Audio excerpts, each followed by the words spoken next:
So today I have the pleasure of talking to a newly minted PhD from Purdue University. She does her research in synthetic organic chemistry, medicinal chemistry, photochemistry, and peptide synthesis, right? Yes. And mind you, in her spare time, she was able to obtain an MBA during her time at Purdue as well, no? Yes. And we can also add into that a U.S. Army vet, Jiu-Jitsu practitioner. The list goes on and on. Welcome, Mary. Thank you. Or should I say Dr. Niedrauer? How does that sound right now? Is it like surreal?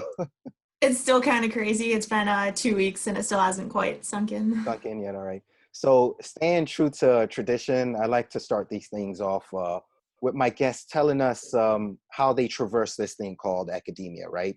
So where did it start for you? And I'm sure in your case, being that you actually are in the military, did that put any damper on your studies at all? So if you can just give us, a short summary of your time in science. Sure. So my path to science was a little bit unusual, I think. So I actually grew up in a family that's super anti-education. So I never went to school. Never, I wasn't homeschooled either. We just Wait, did wait, wait, wait. school. Dial that back. Your family was anti-education? Yes. I mean, I'm not gonna let you go away with that. You have to kind of elaborate on that, please. Yeah. So my parents just didn't really believe in formal, forcing children to learn anything. So essentially, they just taught myself and my 8 brothers and sisters how to read, and then we were pretty much left to our own devices. So my initial start was a bit rocky. I just read a lot as a kid, and when I was 15, I decided that I wanted to go to school to study chemistry. That came about because I read a book about Mary Curie, who's like a 2-time Nobel Prize winner, Oh yeah, I'm a big fan of hers. physics and chemistry. I'm And sure we're all her familiar. and her daughter too, Irene Curry, and Yeah. her husband as well. I think his name is Federico Jolie Curry. Pierre? Pierre, yeah, Yeah. Federico Jolie, yeah. Yeah, they're an Very, incredible yeah, family. yeah, very awesome. But yeah, Uh, go on. yeah, so that book that inspired me as a really young kid, maybe 8, 9, 10 years old, that I wanted to study chemistry. And of course, as a little kid, I didn't really know what that entailed. But by the time I was around 15, I started to realize I'd have to actually get an education if I was going to ever get an education. So I left that year and moved to town and started going to school at a community college. So from that day on, I was set on chemistry, and actually, like to the week, 10 years later, I finished my PhD in chemistry. So that was kind of what got me started on that. Wow, that's interesting. If I was to, be a bit philosophical about your story, I think it's a testament to you actually becoming a PhD holder, right? The fact that your parents allowed you to be your own person, and if anything, you were a young researcher when you were little, if you think about it, right? Yeah, for sure. I do wonder how different things could have been if I had been in a family that had forced me down a certain path, and the Right. fact that I was, like you said, able to leave at 15 when I decided I wanted to take a different path. That was, I think, a big part of what allowed me to get to where I am now. Wow, that's interesting. Wow, I've never actually spoken to anyone that had a story like that. See, that's why I love doing these things, you know. Not only do I get to, spread, research and have people listen to the fun, cool stuff researchers are doing, you actually get to hear these different stories and just realize that everyone's journey is not the same, right? Oh yeah.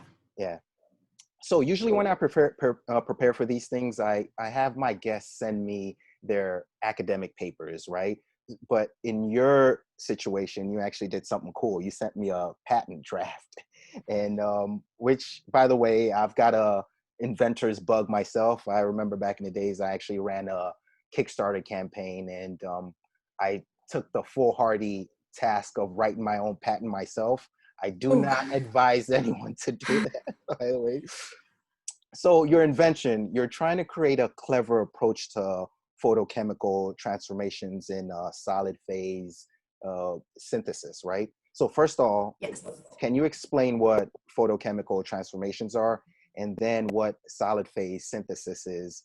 And I guess that sets the stage for us to really understand what your invention is and what it does.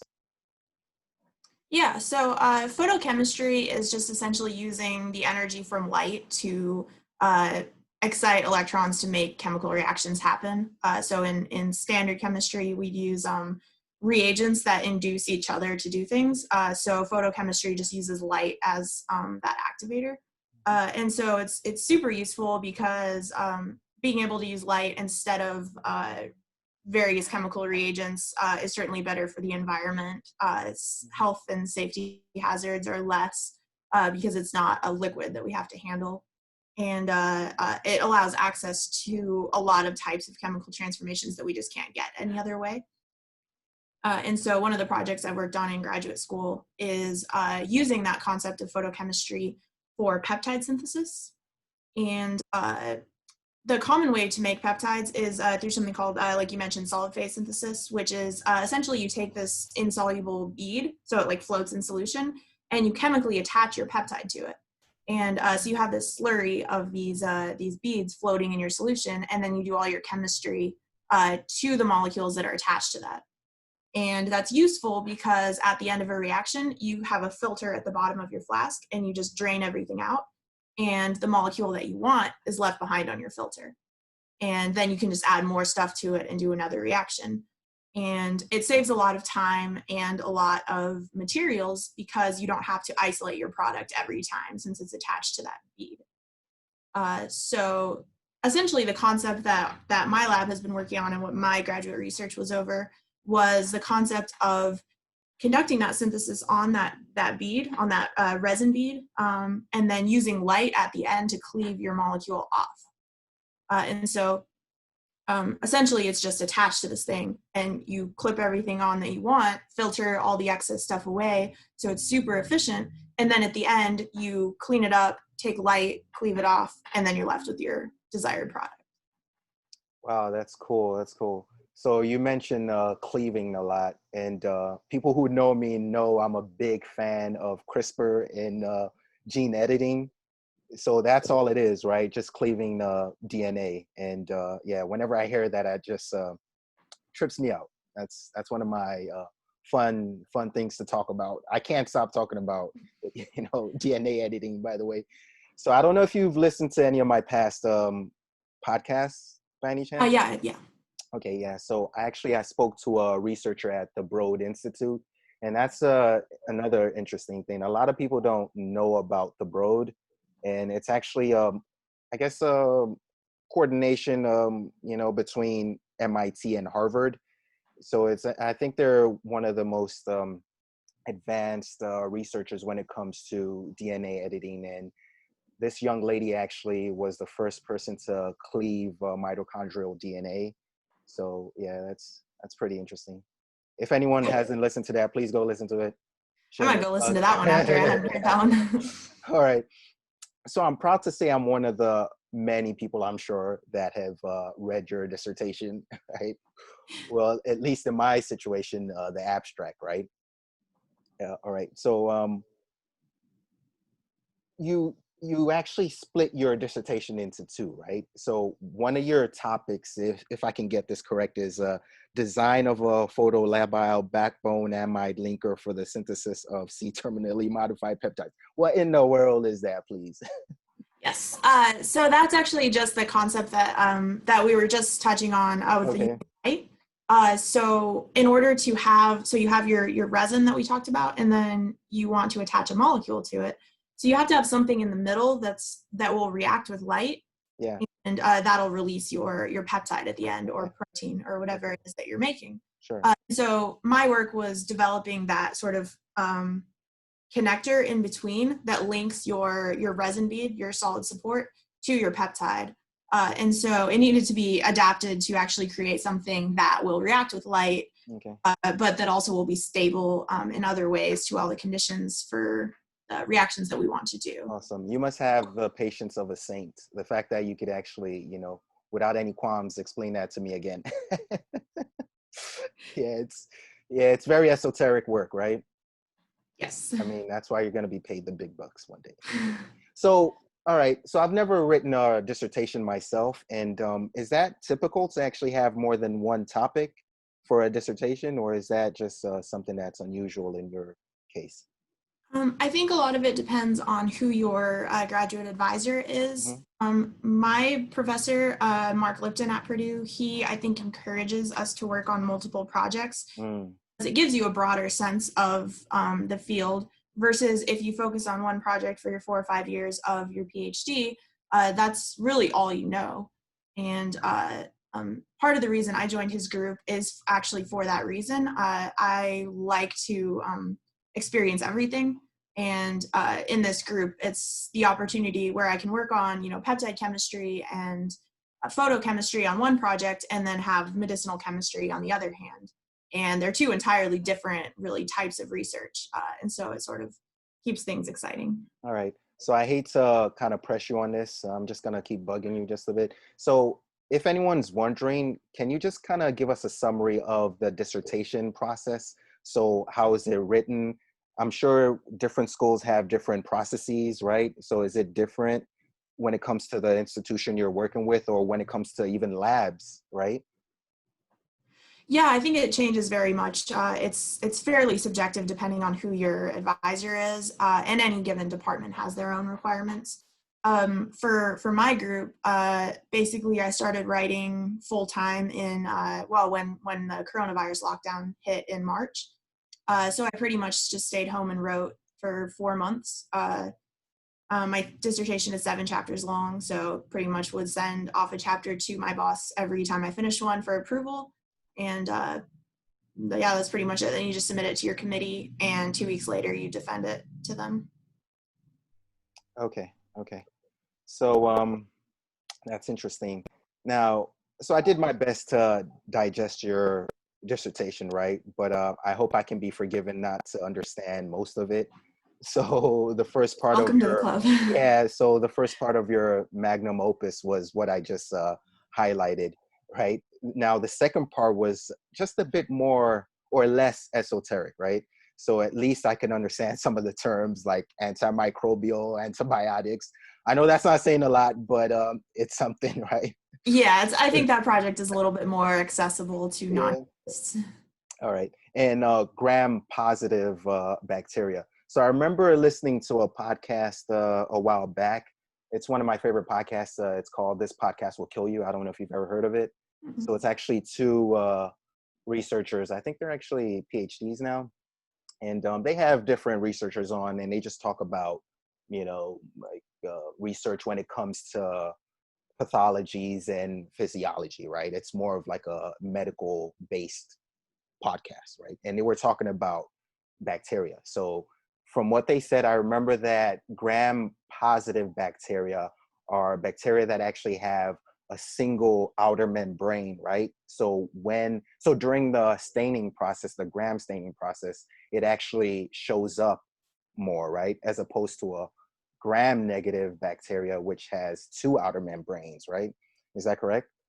Yeah, so the difference is sort of like a arbitrary classification just Sure. based on this one test. Yeah. The importance to my project is the fact that the types of bacteria that tend to be that make us sick, such as MRSA, Hmm. tend to be gram positive. And it's not all of them, so like E. coli is gram negative, but most of them are gram positive. And then most of the bacteria that are beneficial to us are gram negative. And so because of that difference in their structure, which is what the gram test measures, we're able to selectively target one type over the other. So our good bacteria is not touched while our bad bacteria can be killed. Interesting. I didn't know that. So our gut biome are usually gram negative Yes. bacteria. Okay. Okay. So then what's this hullabaloo about using antibacterials that could actually kill our natural biome, right? When they actually have their own intrinsic, I guess, fighting mechanism towards medication or, chemicals that are antimicrobial.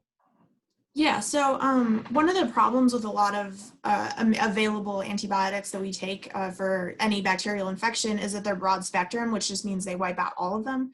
Mm. I'm certainly not a health professional. I'm sort of at the bench level of all of this, but the problem with that is once you kill off your gut biome, then you're opening the door to less beneficial bacteria to grow.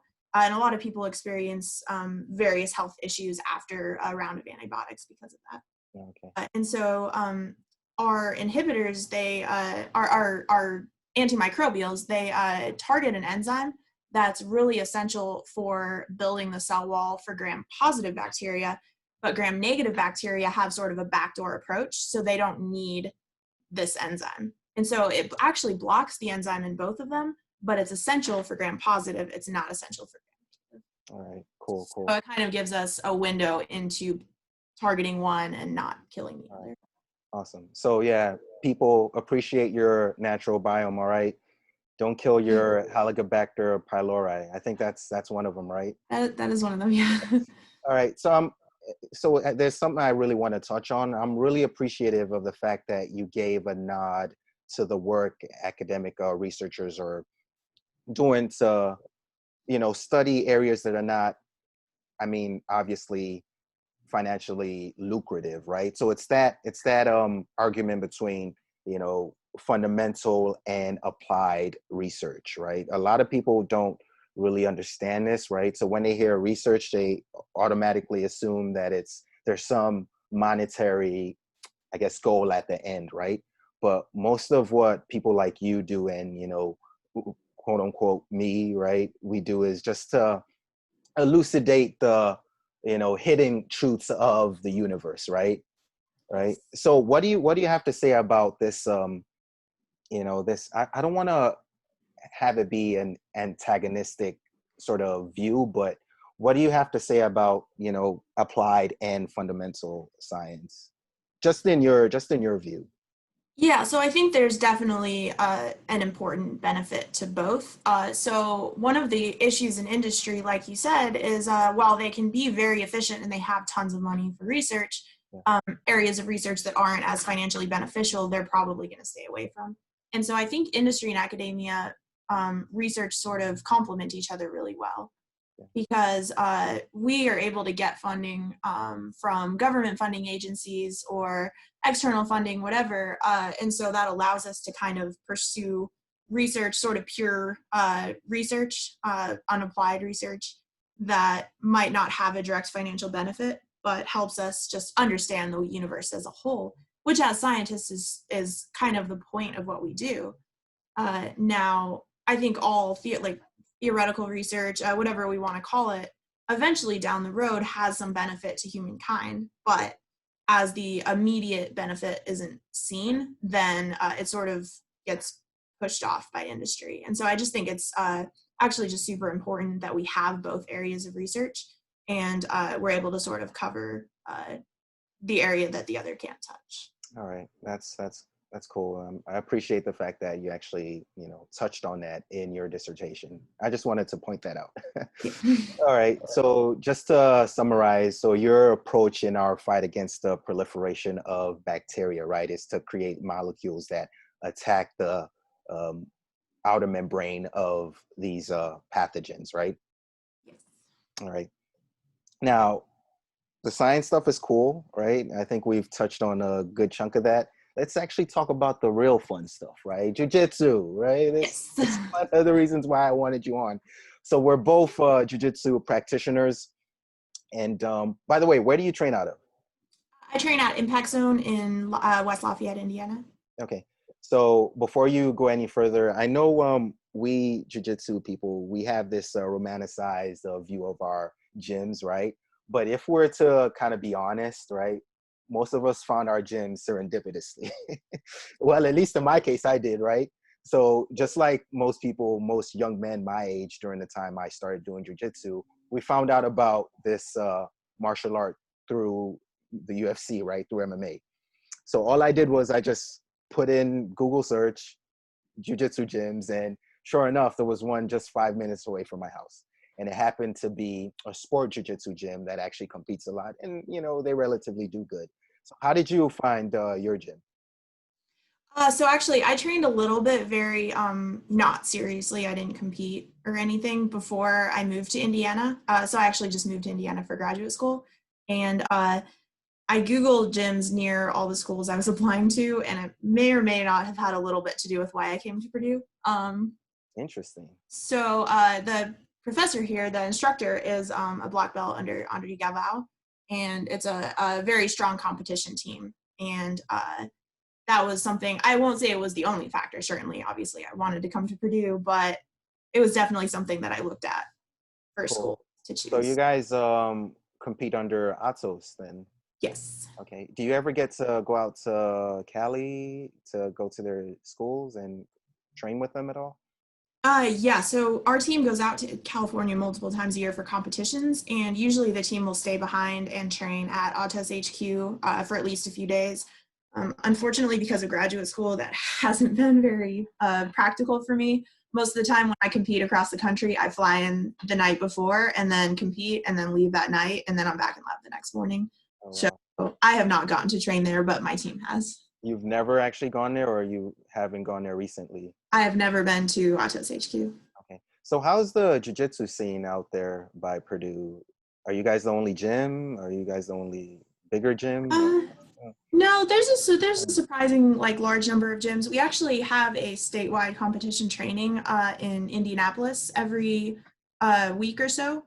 oh, Um, so it's a Indiana has a surprisingly large jiu-jitsu community. I think we're probably one of the larger ones. oh, okay. So if I remember correctly, I think you've actually gone against one of my teammates at an IBJJF competition. And for those who don't know, IBJJF stands for what? International Brazilian Jiu-Jitsu Federation, right? Yeah. Do you still compete in IBJJF?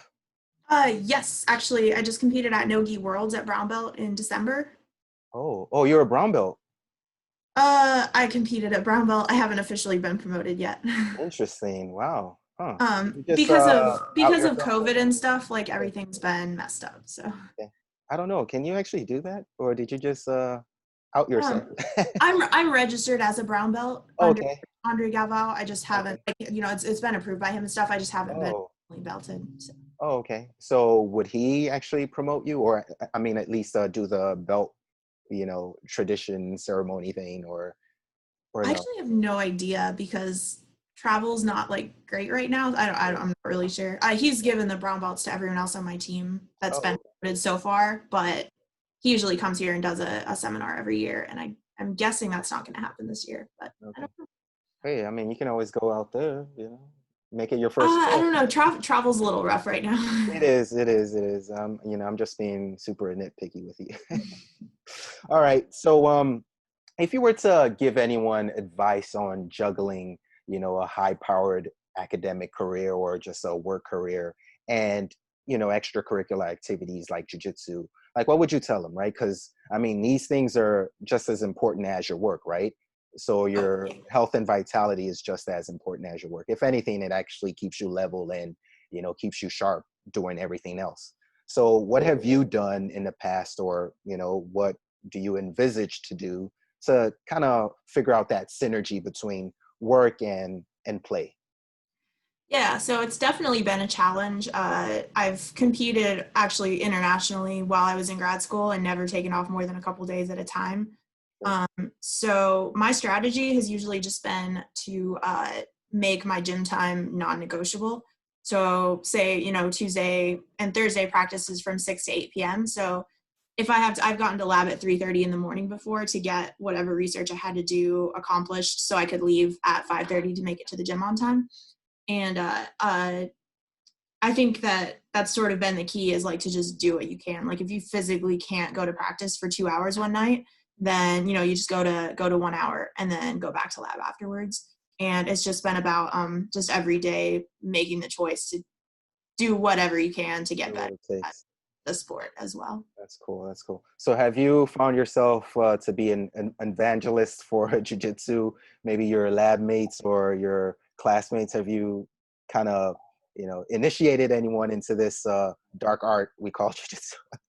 I have. I usually bring a new person every semester or so to Oh, the gym. that's cool. Most of them don't make it very long because I feel like the average person in academia is not super comfortable in a full contact sport. It's true. Um, I've tried excessively. Not too many people have stuck it out though. Oh, okay. Wow, interesting. So I saw on your social media you actually competed in some US somewhat international grappling competition and you represented the US grappling team. Yes. Yeah, what's that about? Is that Yeah. some sort of world tournament? What is that? Yes. So United World Wrestling is the federation that that like the Olympic World Wrestling team and stuff Sure, compete for. sure. And of course, the Olympics runs every 4 years, and every year there's a world tournament for the world championship. And of course, there's Greco-Roman freestyle, but there's actually a grappling division as well.